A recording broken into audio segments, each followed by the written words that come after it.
შესაბამისად, ბოლო პერიოდში ჩამოყალიბებულმა მზარდმა და ბევრი ქვეყნისთვის მიმზიდველმა ეკოსისტემამ, რომელშიც მოიაზრება სხვადასხვა კომპონენტები, იქნება ეს ეკონომიკური, ფინანსური, სამხედრო თუ ტექნოლოგიური სისტემები, ამ სისტემამ რომ არ მოახდინოს შემდეგი ზრდა და ჩაყალაპოს ის სივრცეები, რომელსაც აქამდე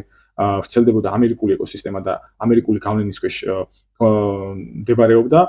შეერთებული შტატები გადადის სანახევროდ თავდაცვით პოზიციებში და ის იწყებს თავდაპირველად საკუთარი ეგრეთ წოდებული მონროს დოქტრინის შესაბამისად უკანა ეზოს გამყარებას და მასში საკუთარი ფეხის მოკიდებას, იგულისხმება ეს დასავლეთ ნახევარსფერო. შეერთებული შტატები შეეცდება, რომ ამ სივრცეში არ გაფართოვდეს ახალი ეს ეკოსისტემა, რომლის ცენტრი, მოდი ასე ვთქვათ, დღეს არის ჩინეთი. ამ შემთხვევაში მთავარი გამოწვევა არის დასავლეთ ნახევარსფეროში ბრაზილიის საკითხი, რომელიც BRICS-ის წევრია, აი სანახევროდ არის ამ ახალი ეკოსისტემის წევრი და ასევე ლათინურ ამერიკაში არსებობს ბევრი ისეთი ქვეყანა, რომელიც დაინტერესებულია ამ ახალი ეკოსისტემაში გაწევრიანებით, რომ ის ცალსახად არ იყოს დამოკიდებული შეერთებულ შტატებზე, რომელიც დასავლეთ ნახევარსფეროში მიიჩნევა თავად, ასე ვთქვათ, რეპრესიულ აქტორად. როგორც ვახსენე, შეერთებული შტატები უარს ამბობს პირდაპირ დაპირისპირებაში შევიდეს მის მთავარ მოწინააღმდეგე გეოპოლიტიკურ მოწინააღმდეგეებთან, თუმცა ეს არნიშნავს იმას, რომ ის ასრულებს დაპირისპირებას მათთან, ან აღარ სურს დაპირისპირებაში იყოს მათთან, უბრალოდ მას ეს პასუხისმგებლობა გადააქვს მის მოკავშირეებზე და რეალურად ის იწყებს მისი ფრონტიერების, ან მოსაზღვრე სივრცეების გამაგრება, გაძლიერებას. მის დასავლეთით აი ფრონტიერად, ან მოსაზღვრე სივრცეთ მოიაზრება წყნარი ოკეანეთი, რომელზედაც ბოლო თითქმის საუკუნე შეერთებული შტატები თვლის, რომ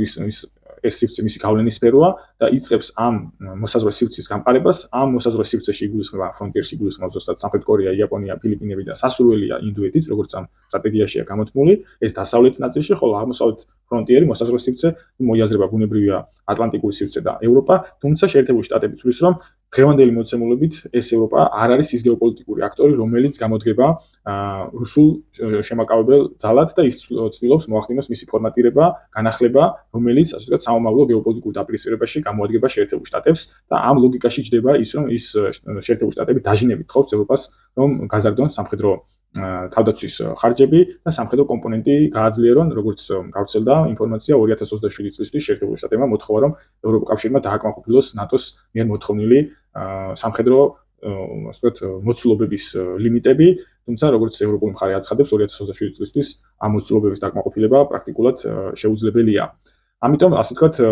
ევროპული ატლანტიკური მიმართულება შეერთებული შტატებისთვის კრიტიკულ გამოწვევად რჩება.